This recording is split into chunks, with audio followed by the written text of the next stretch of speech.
Welcome to Inspire Campfire, a podcast where ordinary people tell their stories of extraordinary adventure.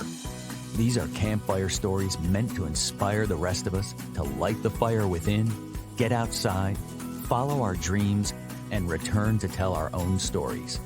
Ready? Let's strike the match.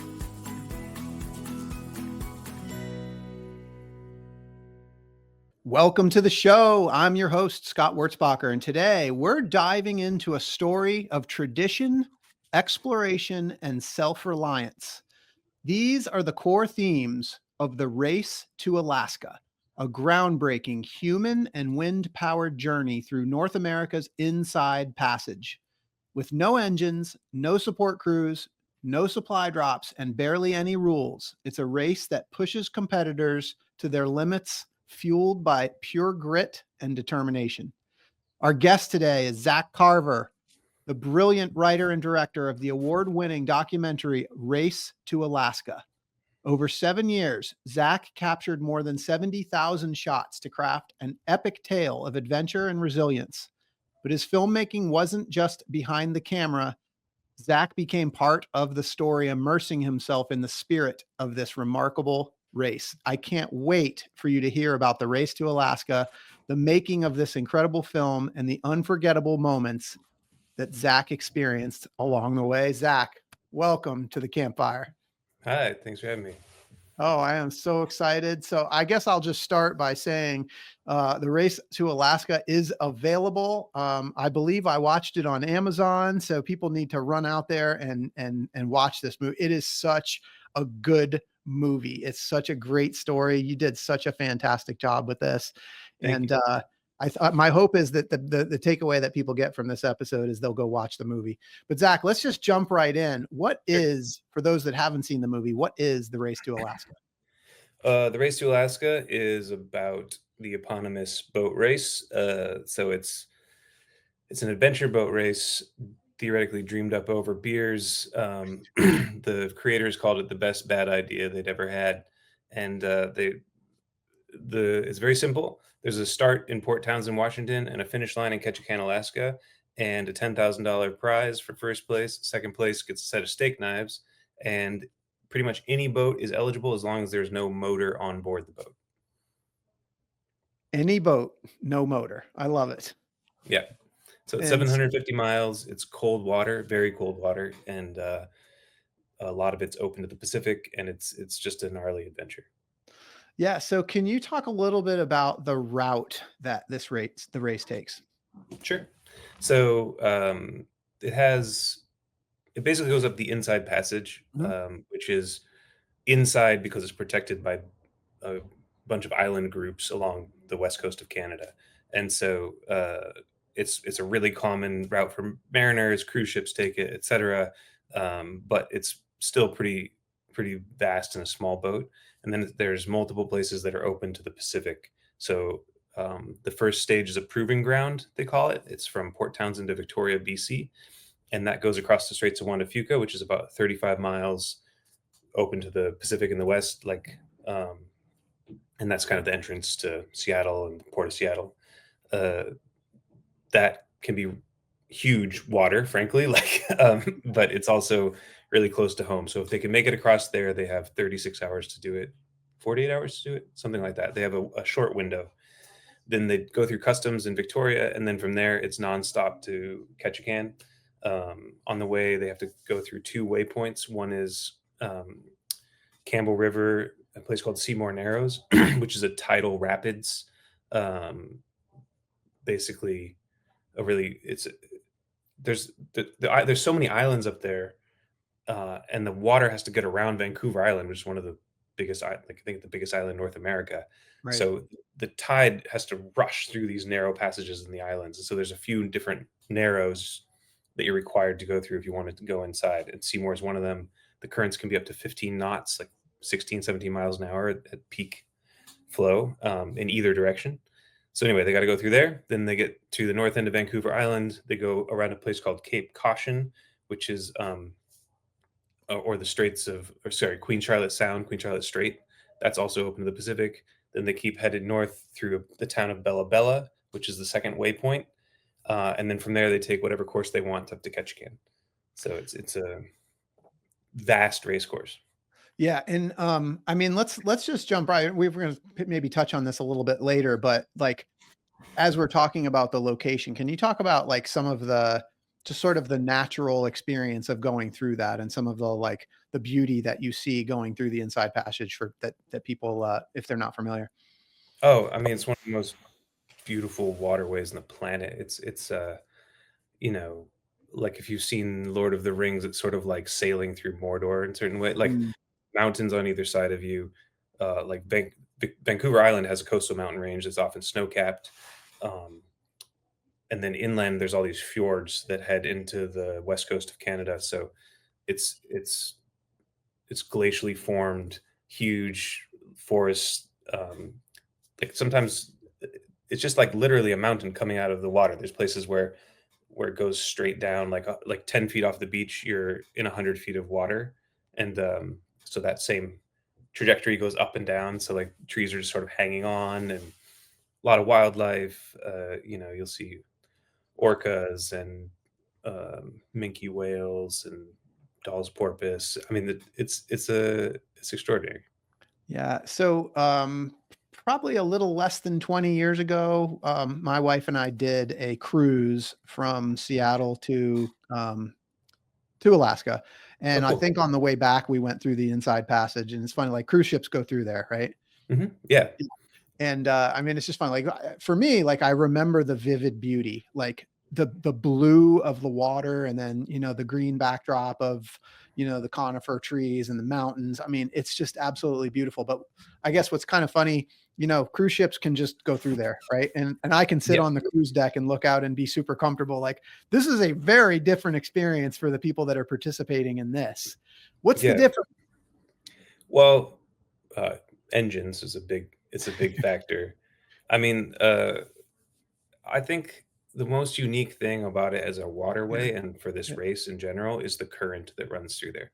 It's something that like so basically like when Jake Beatty, who started this race, he called me up. He's like, "Hey, I need to make a video to promote this idea. I need to make a yeah, starting line." I was like, "All right, yeah. we can do that." And he's like, he outlines what the race is. And my first thought is like, "Oh my God, that's so hard. That's incredible. That's such an incredible challenge." Because I've grown up in the Pacific Northwest. I understand that. And to me, it's the current that a lot of people from other places don't quite understand, that even in the more wide open places that aren't a narrows, the current's often running 3 knots in either direction. And I don't know if you've ever paddled a kayak or rowed a boat, you're going about 3 knots. So if once the current is against you, you're making possibly zero progress, or you're Yeah. looking for back eddies or other ways to get around it. And so understanding that without having a motor in places that are, when it's 100 feet deep, 10 feet from the shore, anchoring can be almost impossible. There's nowhere to stop. Uh, so if the weather's inclement or you're moving backwards because of the current, you're just moving backwards. So that part is is huge. And also the wind against the current creates a short, steep sea state, these like short, steep waves that are kind of brutal and can, even if they're not the tallest waves in the world, the period is so short that they just like rattle your teeth out. It's anyway, it can be quite a place to be in a small boat. So I'm just like envisioning this, like you said, the current could be 15 knots. Hmm. Like, is there a potential that you're like going backwards? I mean, at some point, does it make sense to stop and wait for the tide so you're not Yeah, fighting that? definitely, especially in Yeah. the smaller boats. So the racers, the people that invented the race are used to. They're from outward bound backgrounds, and Cool. they Yeah. they did a lot of adventuring in what's called a longboat, which is a wooden. They're wooden replicas of the like Discovery launch and the Captain Vancouver, like all the colonial exploration. Um, they would have big ships and they drop these 25, 30 foot wooden launches, and they would go explore the smaller waterways. They would do soundings. They would try to find out like what's out there.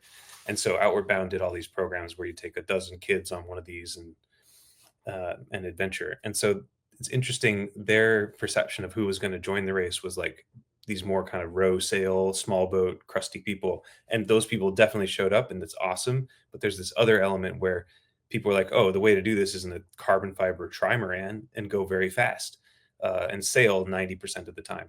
And so that's what happened. So yeah, you can definitely end up going backwards if you don't have fast sailing. You're typically going to be anchoring or trying to just hold station until the current turns around. Seymour Narrows is a place where most people wait for the tide change, and there's because it's moving north and south and it Mhm. switches. There's slack water period that's about a half an hour where it's just sort of bubbling and changing directions, and so that's when you want to go through. When I've ever gone up on a power boat, we always wait for slack water and then go through at that moment. Um, Cool. One of the crazy things that happened in the race to Alaska is people are like advised never sail through there. Very dangerous. Don't sail through there unless it's slack. Even then, it's slack. You're supposed to motor. What the racers realize is when if they're carried with the current, their boat actually creates apparent wind. So uh, the act of the current pushing the sailboats through the water creates wind in the sails because they're just being pushed along. And they could use that wind to create steerage. Oh, So wow. this new thing happened with some of the high performance boats where we saw them not stop and wait, but actually go with the flood tide and be tacking like the current's just pushing them along and they're just tacking with the sometimes non-existent wind With their own wind. That's with their amazing. own wind is really cool to Yeah. see. That's amazing. So cool. Well, this podcast is a big fan of Outward Bound, so definite Oh, shout cool. out to them as well. That's awesome. So I Yeah. think you touched on the rules a little bit. There really aren't very many, right? Just no engine. What are some of Yeah. the other rules? Um, I mean, no engine, no outside support. So you're allowed to take advantage of anything available to all Yeah. people. So like if there's a store, you can go to the store and buy some food or buy, some supplies. But if you go to a really remote section of the race course a week before the race starts and leave a duffel bag of supplies, that disqualifies you. That means you or somebody else runs down and supports you in a way that's not available to all other racers. They really push the idea of self-reliance. Yeah. It's actually very much the outward bound background of kind of like the solo, like creating the widest parameters possible for people to have a relatively safe personal adventure, or maybe not safe, but to something that tests their limits. So what are the other rules? There is no motors allowed on the boat, not even like a, you know, you just can't have it on board, Yep. even if it wouldn't be possibly functional. Your you sail or row or human power however you want. There's no size restriction on the boat. They have something called Rule 8, which is basically if you challenge the rules or if they need to get a lawyer involved, you're out of the race. So don't mess with it. It's in direct contrast to sailboat racing as it stood at the beginning of the race to Alaska because there's so many like a lot of times you finish a sailboat race, but somebody has a protest and you have to go to the committee and then they have to talk about it and then like, Mm, oh, this person actually was ahead and then they weren't. And like the other thing in sailboat racing that's very confusing or like a lot of people don't love is there's this thing called corrected time. One of the ways I don't know how much your audience knows about sailboat racing, but one of the ways a bunch of different types of boats can race against each other is they make a table of how fast a boat should be over a given distance. So if you have a little dinghy, it's only going to go, you know, uh, or in an hour it's going to go 6 miles, and if you have a big fast trimaran in an hour, it's going to go 20 miles. And so they take this, they create um, a rating, and so you multiply your time by this rating to try to even out the fleet. So you're not actually racing directly against the other boats. You're racing against a theoretical time right. and then calculated later. So you can be I've finished races and waited an hour for somebody else to finish to find out they beat me. Mm, And it's just an odd thing. And so yeah. the race to Alaska, the founders were like, we don't like this. We want to do Yeah. something clean Yep. that's fairly unfair, that is Yeah. I love uniformly it. unfair. And that's where they came up with this wide rule. So yeah, it's just the waypoints. You have to go through those waypoints and check Yep. in. You have to have your tracker on. There's a tracker on all the boats. You have to have your spot tracker on. That's very important. And there's not much else. It's really open. there's like, I don't know why this word's coming to me, but like, it seems like there's like a scrappiness to this. It's like, let's just go do this thing. Like, Yeah, I mean, that's the spirit of it for sure. And, yeah, I love that. as it grew, the first year Jake thought a dozen people would show up, but they ended up with like 30 or 40 entrants. And, it blew up really fast because there was a want for this in the world, you Yeah. know? Um, but yeah, So very who, scrappy. so no engine. I mean, that's basically it, right? Like in terms of the boat that you can use. So what types of boats show up for this race? Oh, all types. I mean, the sort of most extreme austere boat would be a stand-up paddleboard. There's been one person to finish on a stand-up paddleboard. A couple That's other people have crazy. tried. It's Um, 710 miles. Yeah. 750 total miles. Yeah. 750 miles on a stand-up paddleboard. Yeah. And he actually is faster than a ton of people. His name's Carl Kruger. He's an incredible athlete. Currently, he's doing this project where when he finished the race to Alaska, he was like, I don't really want to stop. um, and so he decided to try to do the Northwest Passage, um, which is the north coast of Canada. And so he goes up, and he realized he couldn't make it all in one melt period, but he's doing it in stages. So now he's got his polar bear shotgun on there, and he's paddling across the Arctic. But it was really fun to watch him, and he's very inspiring to a lot of people. But yeah, so there's stand-up paddleboards, there's kayaks. There's been multiple people in double and single kayaks. There's been rowboats, and then a lot of sort of small to medium-sized sailboats, like just kind of typical production, Santana 20, that kind of thing, or like all kinds of production sailboats. Then there's racier boats, or like racier sail, like Melgy's 24, Santa Cruz 27, etc. Then trimarans got really popular because of they're very lightweight and they have Yeah. low resistance. So the Corsair trimarans have done really well. And then on the world records from a Marstrom 32, which is a carbon fiber giant beach cat. Basically, it's kind of like a giant Hobie cat. That Team Mad Dog Racing, and so they were amazing. They didn't sleep for more than 45 minutes at a time over 4 days. Because the crew weight is vital whenever they tack. They had to Yeah. wake up, switch sides, go back to bed. Like they were, that was a brutal campaign, but they got the glory. And then there's been like large monohull race boats, up to like 40 feet. Like I can't remember, Shock 40 one year, and some other things like that. 45 feet. And does the boat, I mean, this might seem like a stupid question here, but it seems like it's more like will, grit, and determination that gets you through this over the boat. Does the boat seem to have an impact on who wins?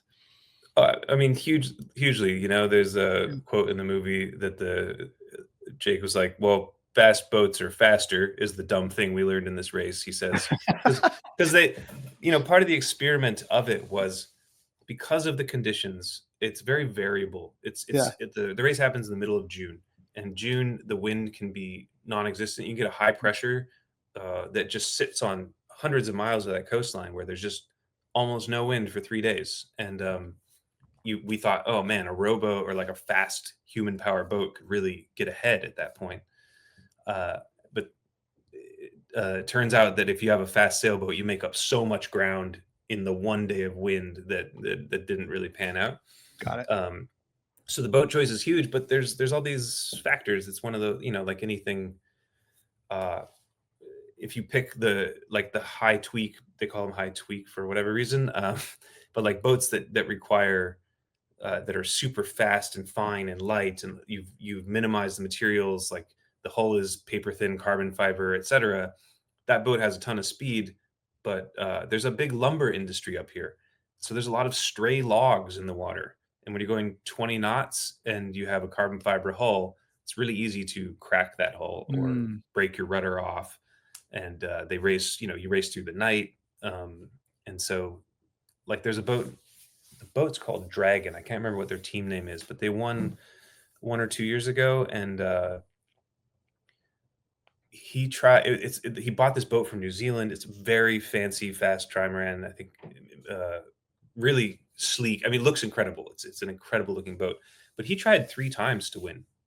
He was out for breakages or other issues. Like, so though he had probably the empirically fastest boat, he was Yeah. still uh, he took him 3 tries, which I think is a lot of respect for that race course. Yeah, for sure. So we talked about the boats. Who are the people behind the teams and why do they show up for this race? I mean, that's what the movie's about, right? Like the people the people are incredible. I think they show up to find something in themselves. Like I think everyone I talked to, like overwhelmingly, you know, had found something they didn't know was there, but like were looking for, or were hoping to find. They found some edge. Even people that did it in a much more casual sense, it's still grueling and hard, you know. And so like there people will be in tears at the finish line. People will be just overwhelmed with feeling, because no matter what, this thing's hard. Like we've talked about having, like, I'm sure you've talked about this in other adventure things, like there's a chafe point. There's always going to be something that chafes. And is it going to be your personality? Is it going to be you're just cold, you just stay cold for too long? Yeah. Is it going to be physical blisters or something? Is it going to be like will? um so there's I don't know, it just attracts people with a lot of, weirdly, a ton of humor, and and a lot of grit. Yeah. All of that shines through so well in the movie, like, absolutely. And you said that's what the movie's about. So we won't go too deep into the individual stories because people can get that from the movie. But all the humor, the grit, like all of that, it comes across so well in the movie. So Thanks. let's talk about your involvement. I guess first of all, what for listeners, you wrote and directed this movie. How did you get involved, and like what does that mean to write and direct this movie? Because it's bigger than just sitting down at a desk and writing a story. Got it. So I got involved because I used to work for Jake Beatty, the founder at the Center for Wooden Boats. I just got this T-shirt a while ago. Nice. Anyway, um, but yeah, I worked there like 2005, 2006, and I was, or seven, somewhere in there, 6 and 7, and I ran the livery, which is like the small boat rental fleet, and taught sailing and maritime history. And Jake was my boss, and then he went on to run the Northwest Maritime Center, and I went to film school. And then after film school, we reconvened, and he was like, "Hey, I've got this race idea." So I made their very first promo for the race to Alaska, and then they were like, "Man, we should document this thing since it's never before been done." And they were like, "Hey, do you want to come film it? We have a few dollars." And like, so I went up and filmed it, and it was incredible. It was just me and one other person on the crew, really, the first year, and she was only there for a short time. But then they anointed me the film boss. They called everyone a boss like, they had this whole idea of unfairness, and so I got the title of film boss, and basically that meant I was documenting the race. So that first year, I thought, oh, I want to make a movie about it because I just finished film school. I'm thinking in cinematic terms. So I interviewed every single racer before the race started.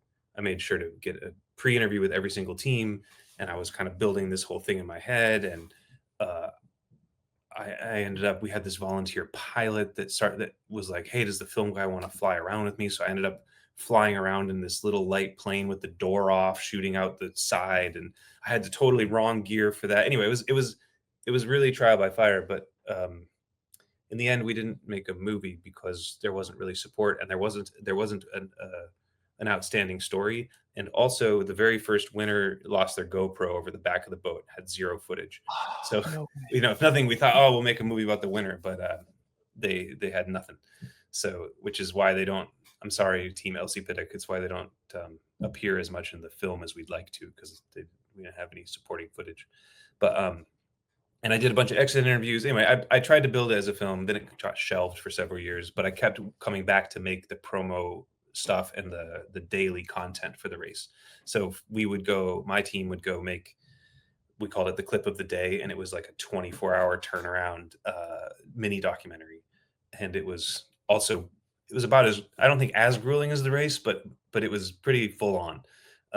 like editing out on in the middle of nowhere. We were in Yeah. Bella Bella, and like the upload speeds were super slow. So we'd like be out on a dock in the middle of the night trying to find the best Wi-Fi to upload this thing that they could bring it down and the marketing team could get it out to people. That got better and better as the year, like now would they have Starlink on the team and it's a lot easier. But it was fun. It was super fun and very exciting to chase this race, you know.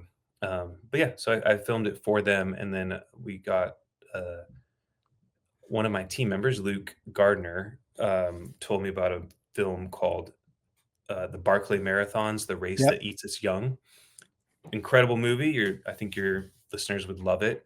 About this marathon in Tennessee, ultra marathon, and these like very quirky people that both run it and participate.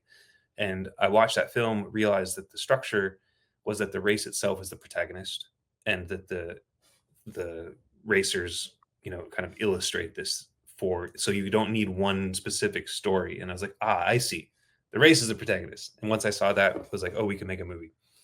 So sorry, that was a long-winded response to how No, I got into it. it's so helpful. In fact, I actually, because you told me about the Barclays Marathon, and I watched the trailer for The Race That Eats Its Young last night. It's Oh, on my nice. list for sure. It looks so It's good. really fun. Yeah, Yeah, it starts like a little slow, but it's wonderful. yeah, They did a great job. And we actually called them when we were considering like putting the movie together, and the producers were really generous and talked to us for a while. yeah, Um, and yeah, so and then from there it was like, how do you create this? Because we had years and years of footage. We had you know, we had a ton of hard drives, and uh, how do you make sense of all of that? And like, you know, a lot of people ask, I think I told you in the phone call, a lot of people yeah, ask like, what's the hardest thing? And they're kind of expecting like, oh yeah, hanging off a boat with a camera in the rain and the cold, which was fun, but also hard. But the hardest thing was structure, figuring out how to structure this mountain of material. Um, and so learning that the race was the protagonist. And then we realized through a bunch of trial and error with my editor, Greg King, who's also a co-writer. He's an incredible creative talent. Um, that we had to make the race course the organizing principle. And so then we could, so I had this whole puzzle where it was like, I want to tell this story. So we had a hero's journey mapped out, yeah, and then we had the race course mapped out, and then we had necessary information mapped out on like a huge butcher paper timeline. And I kept moving things around. So it'd be like, oh, I have this great story from this team, and this, it's a really, really good story, but it doesn't, it illustrates, you know, the like leaving of the Shire kind of moment. yeah, So we're going to put that early on in the movie. Oh, but the problem is it's late in the race course. So we can't use that one anymore. We have to use a different story from, because it has to, you have to find the hero's journey that matches the kind of linear progression of the race course. And then the other organizing principle was who filmed themselves. Like, and one of the nice things about that is a lot of the entertaining people had the impetus to film themselves. Um, you know, if people think it's funny and they're going to have fun with the camera, they're likely to turn on the camera. So I do think some people that are really entertaining and wonderful didn't, but it was cool. My editor was like, "Well, this is your closest to the action footage." So he's like, "We're going to take this stuff, and that's our A camera, and then we'll move from there." It was really great.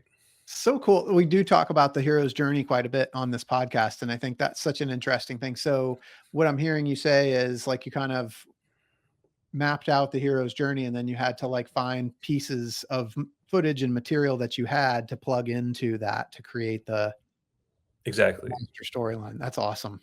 Yeah, it was really cool. So you're, you know, like in the movie, there's what's a good example, or just even quotes from the interviews. You know, like Team Sail Like a Girl. She talks about what it's like. She has this moment where she's like, you start to think, you know, she's like a mother, and she's doing this kind of crazy thing. She's like, the night before, you're just thinking, you're like, we were excited. Oh, this is crazy. I can't believe I'm doing this. And then you're like, this is crazy. Should I be doing this? And so like that quote needed to live there. Or I'm trying to think of other vignettes that make sense. Uh, I don't know. We just tried to find little fun moments, either funny moments or important moments that we could put in linear order on the race course that made sense. Yeah. Like, you know, have like midpoint stuff happen near Bella Bella with Yeah. this. people, Carl Kruger, talking about like finding the strength to go on. We have other people talking about, the really difficult, hard moments, and we converge that at the midpoint in Bella Bella, which would be sort of like, the darkest before the dawn moment in your film. Before you figure out the way out, you have to go through the dark bit, in the hero's journey. So Yeah, totally. uh, I love it. So like, if I was to ask you to kind of describe maybe a little teaser of what people are going to get when they watch that movie, whether it's like an example of something that happens, like what can people expect when they watch this movie? uh, they can expect surprisingly funny moments. Yeah. They can expect a pretty fast pace, a lot of fun music. Our composer, Spencer, did fantastic music. Um, you can expect to see stories of people finding their edge in various ways, whether it's like, um, I don't know, reconciling that they're going to do it very, very slow and have a good time, uh, or whether it's like sailing at night as fast as they possibly can with zero visibility, listening to the hum of the hulls and the sounds, wondering if the rigging is going to stay, climbing the mast in a gale, I don't know, fixing things that are broken, um, and also like understanding the poetry of this place, because the race course itself. I mean, I think being from there, I love this area. Like I'm just totally enamored with the Pacific Northwest, specifically the Inside Passage. Like it was my dream as a kid. I read all these sailing books. I wanted to go up there, and so there's really like an ode to the place in this film. So you're going to get as much beauty as we could capture, and people kind of, you know having their moments with that beauty. For sure. How about emotion? What emotions people are going to witness when they're watching the movie? Oh, I mean, they're gonna see people scared. They're gonna see people elated. They're gonna see people frustrated. They're gonna see people laughing. There's a lot of gallows humor. Like it's the kind of thing that I'm sure you're familiar with type two fun. A lot of people talk about the Yeah. race as type two fun. Yeah. So there's people that have to have a sense of humor towards the difficulties they're enduring. You're going to see a lot of ingenuity. That's actually something you asked earlier about who does this race. It's people with like a sense of ingenuity and Mm, creativity. Because one of the big tasks in this is how do you human power boats that were never meant to human power, and that created all these cool pedal drives and different systems and adding rowing rigs to trimarans and stuff. And so it's like people that get a kick out of that are going to show up for this race. And so they're also going to have ingenious ways to solve problems. Um, and yeah, I don't know. I think you're gonna. That's what I got emotionally. I But love it it. takes you through a lot. I love it. So I think one of the things I want to acknowledge with you specifically and your involvement in this is a few things. You mentioned that the Pacific Northwest is just your favorite place. You've been around boats. We didn't get into this too much, although I did talk to you about it previously before we Hmm. recorded today, but you've been around boats pretty much your whole life. Yeah. It's been kind of a passion for you. And then you go away to Hmm. film school, and then you come back, and now all of a sudden, like, all of these things come together in this opportunity to do this amazing adventure and film it and create a documentary. It's like, it's almost like, I don't know, it's pretty amazing that these things that are all passions of yours all kind of integrate into this one point, and like, you're the perfect person to do this. I don't know. There's like, this whole podcast is about listening to the voice inside that calls us to adventure. And when those, Sure. like when your passions merge like that, I just think that's such an amazing thing. What's that like for you? I mean, it was amazing. It was really, really cool. It felt very good to be doing something that I felt like, oh, I'm uniquely cut out for, and like, yeah, like you said, that calling. It's like, oh, I can navigate, I can sail, I can drive the boat, I can understand what's going on, and now I have all this narrative training that helps me make sense of that and tell good stories about it. It was really cool. I mean, I think also the call to adventure part is really interesting. I like after grad school, it can be a little hard to find your footing. You're out of you're kind of I was a very long program, sort of out of the working world and stuff for a few years, and it's just I was at a fortunate place to not have a lot going on when they called me to film the first race, and I was able to like I didn't even have an apartment. I was subletting in LA, trying to maybe move here, maybe not. And they were like, "You want to come do this thing?" I was like, "Sure, I'll just leave and I can afford to do this thing." But it was a unique moment in my life that I was able to do that, which is really cool, to say yes to the adventure and then to keep doing it over and over. I don't know. It was very exciting. It was always super fun. Um, I think, yeah. I don't know. I'm not sure what else to say other than I Yeah, feel pretty lucky. it's amazing. So the thing is that, this race goes on and there's these participants. And I mean, to me, what I'm seeing is like, yes, you probably had to be in a boat with an engine to get around. But I mean, aside from that, like you're experiencing this race alongside of everybody else. So I'm just curious, like from your perspective, what was the experience of the race like for you?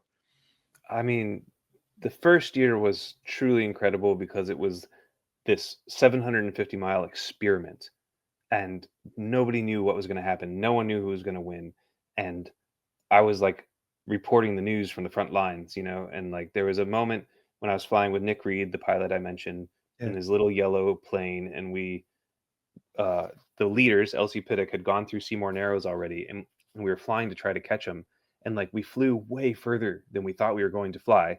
And he's like checking his fuel gauges, and I mean, we weren't in danger, but he's like, I don't know how far we should chase them, like basically.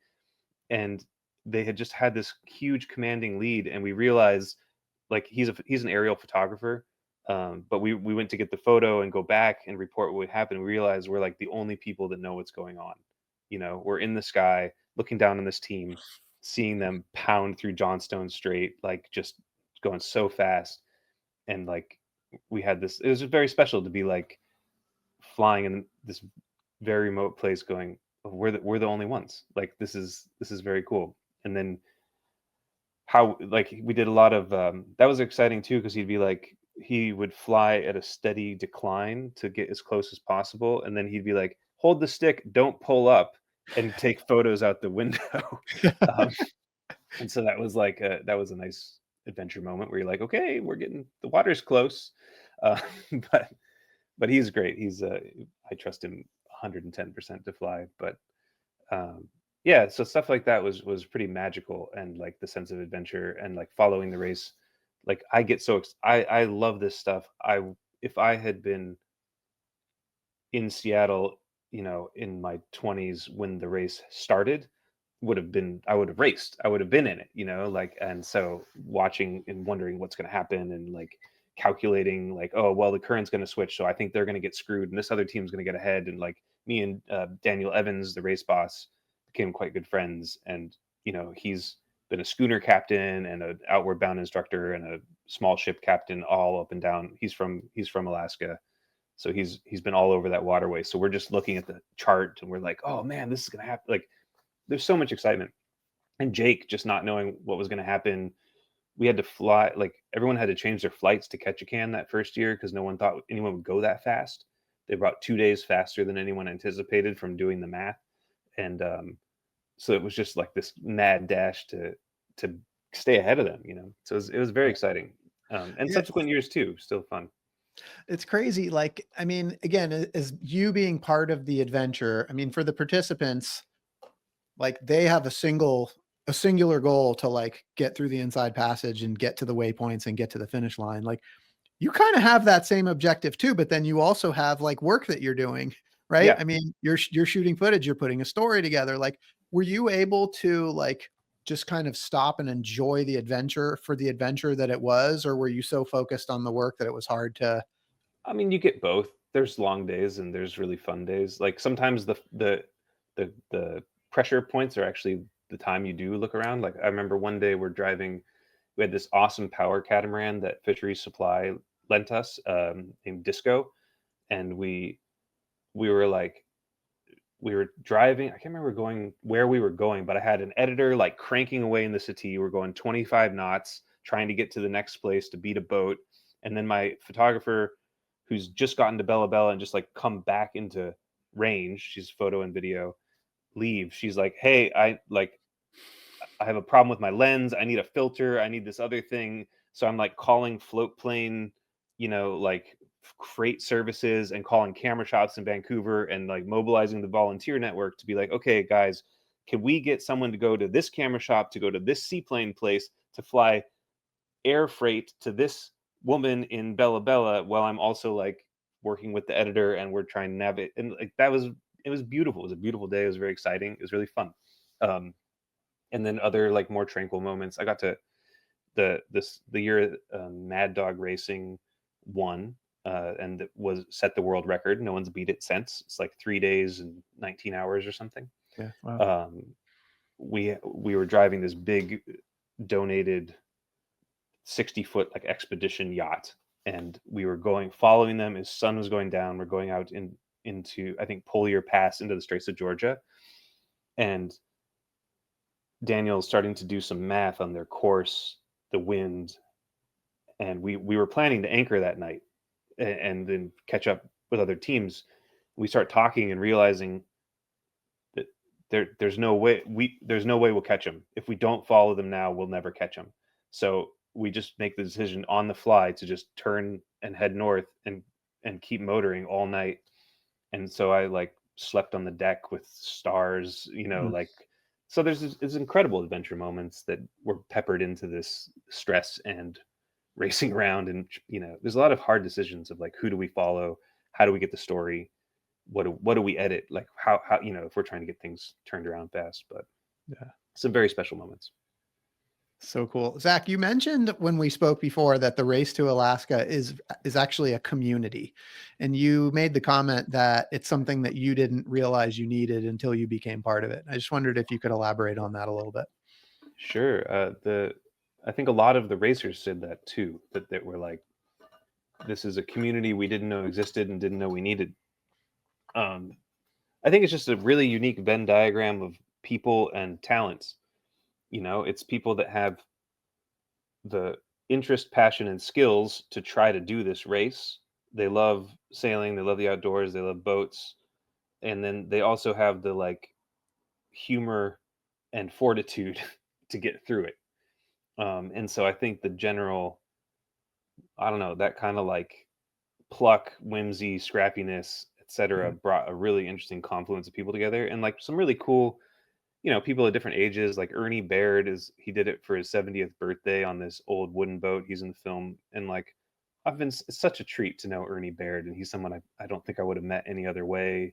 Well, maybe not because I'm a wooden boat nerd, but still like, like he's a retired boat builder that does tango and does this race. He's so cool, and then there's like, I think that the community is really strong. And then there was a lot of community around helping each other. Like 1 year, this team from France really wanted to do the race. They started to reach out like, hey, we want to do this. How do we get a boat? What can we do? And so this guy, Daniel Joram, he's not a racer. He's just around the community. He helped them buy a boat in Oregon, trailer it up as a Santana 20, trailer it up to Washington, like get it registered, like out, he was doing fabrication, outfitting. People are sending them oars and sending them equipment. And, it was just really cool to see. And also amazing that they would show up from France, sight unseen, the boat they never sailed, and then do this adventure. So it's amazing. I love this so much. This is such a great story. People have to watch this movie. So it's available on Amazon. They can also check out details on the Race to Alaska website. I think it's we have the Race to Alaska movie, or r2akthemovie.com.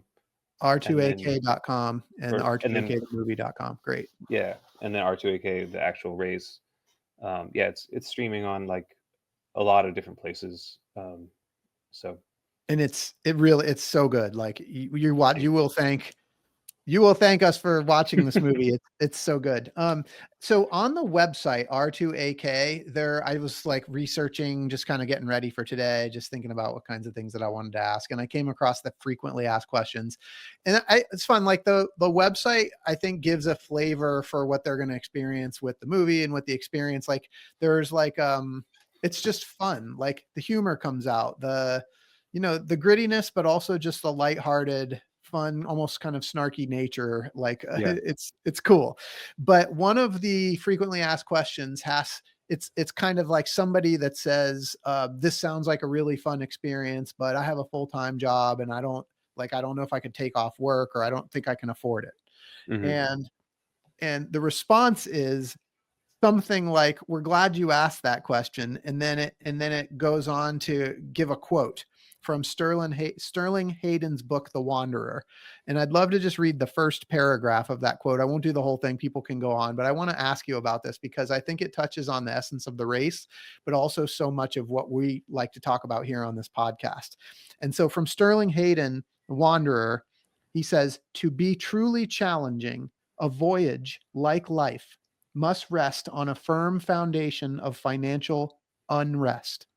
Otherwise, you're doomed to a routine traverse, the kind known to yachtsmen who play with their boats at sea. Cruising, it is called. Voyaging belongs to seamen and to the wanderers of the world who cannot or will not fit in.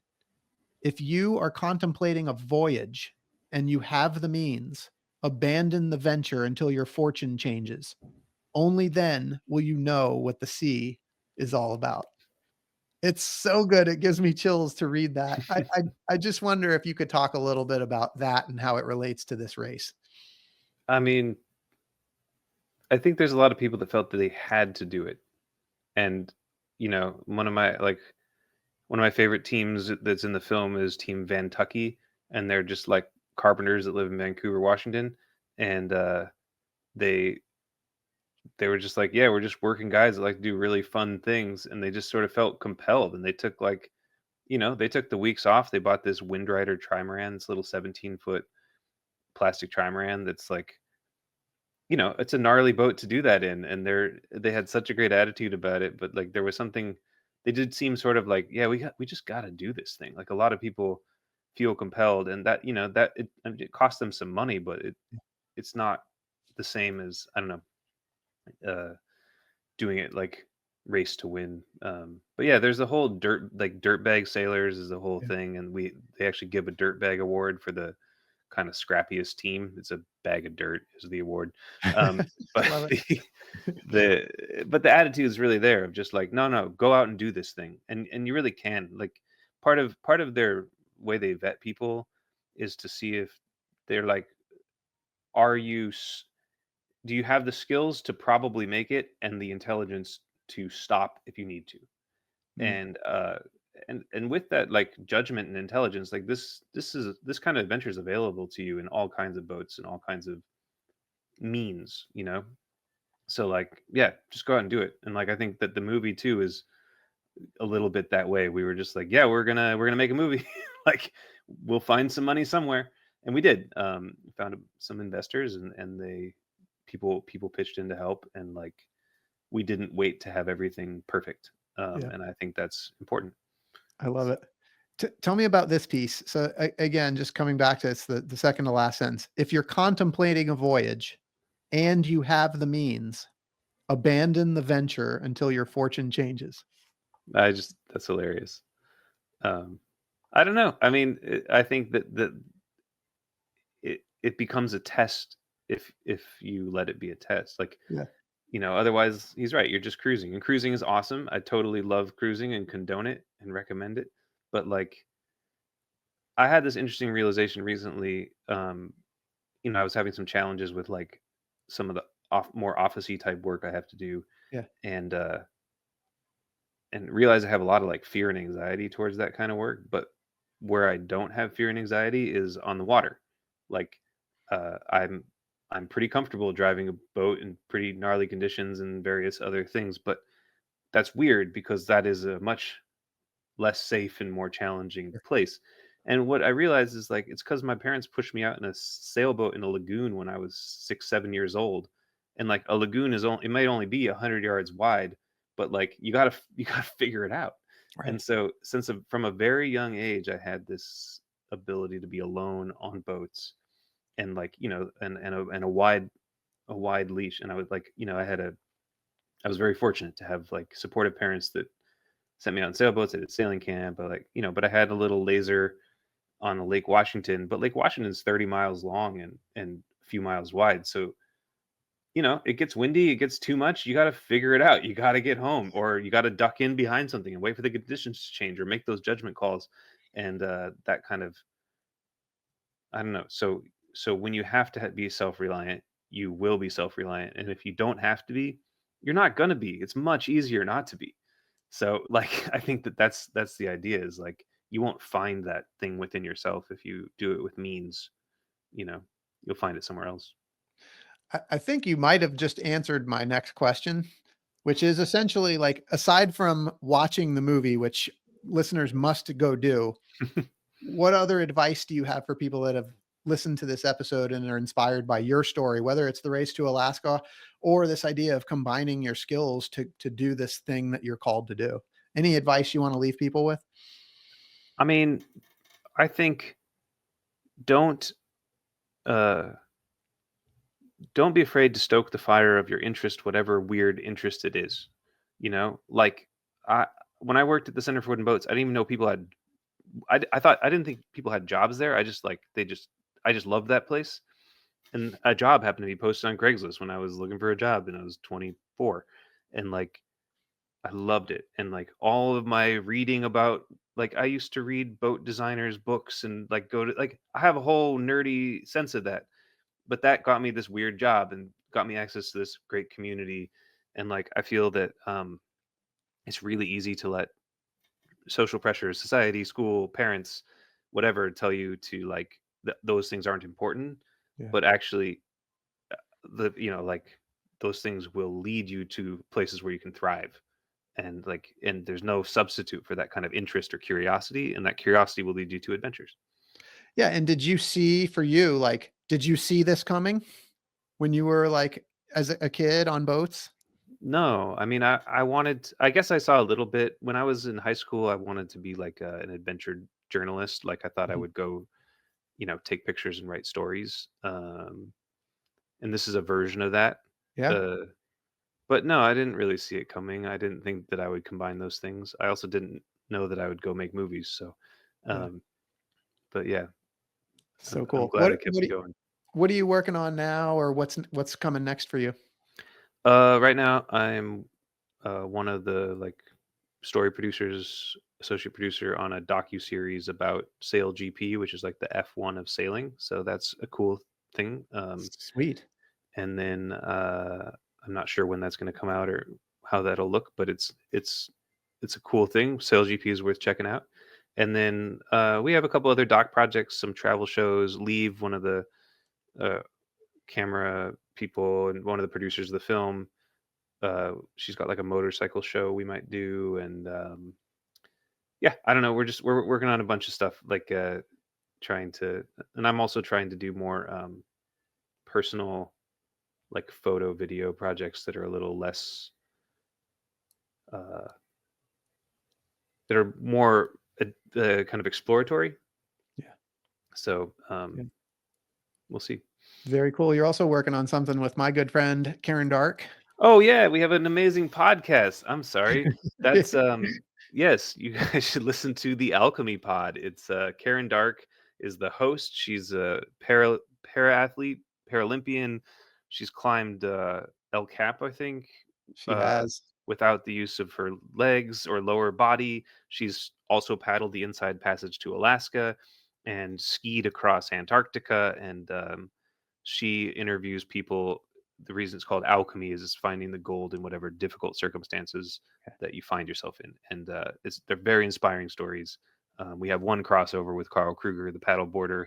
And then we have Phil Henderson, who led the first all black expedition up Everest. And we have a lot of very cool people. So I actually, I am a little less involved with that. My Yeah. partner and other producer on the film, Ian Moreland, is Yep. sort of taking lead along with Erica and Kat, but it's fantastic.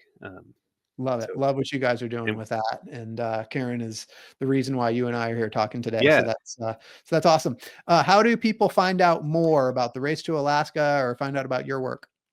I mean, we have a company website called Blimp. It's blimp.works. can find other work our company does. There's Race to Alaska, the actual website, or their Instagram. There's Northwest Maritime Center, and yeah, I can't remember what our public website, if it was R2A, I think it's R2AKthemovie.com, but There's a R2A. What I looked at was R2AK.com. that's for the race itself. But I think we just have the Race to Alaska as our website. Cool. Yeah, it's just theracetoalaska.com. That's the film's website. Cool. That's, but yeah, if you just Google it, there's a lot of ways to watch the film, and r2ak.com tells you a ton about the race. And the bios are really fun. Like they write these very comical bios of all the teams, so that's always a fun thing to look into. And I don't know, it's a great community. We'll make sure to include links on our show notes. Thank you. Zach, this is such an amazing story. Like, you bringing together all these passions, you taking part in this multi-year journey to put this documentary together. At some point, Hollywood's going to find out about your story, and they're going to want to make a movie about you. And I want to know, when they do, who's going to be the Hollywood actor that's going to play you in your movie? I really don't know, but by the time, they'll probably all be dead by the time they actually want to make a film about me. But I've always really liked Daniel Craig, so if you nice, Daniel Craig to play me. Okay, I love it. Daniel Craig, I like him too. What's your movie going to be called? I don't know. I think something to do with wind and water, maybe, or Wind and water. I don't know yet. So I love it. Hey, something with wind and water. It sounds really good to me. Zach, this was so much fun. I loved the movie. I'm so thankful we had a chance to talk today. I really appreciate you spending the time with me. And for those listening, I hope you've been inspired today as much as I have.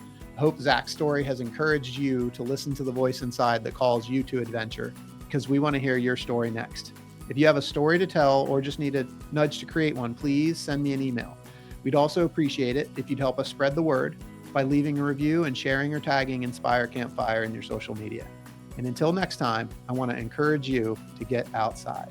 Thanks for listening. Zach, thanks so much for being here. Thank you so much.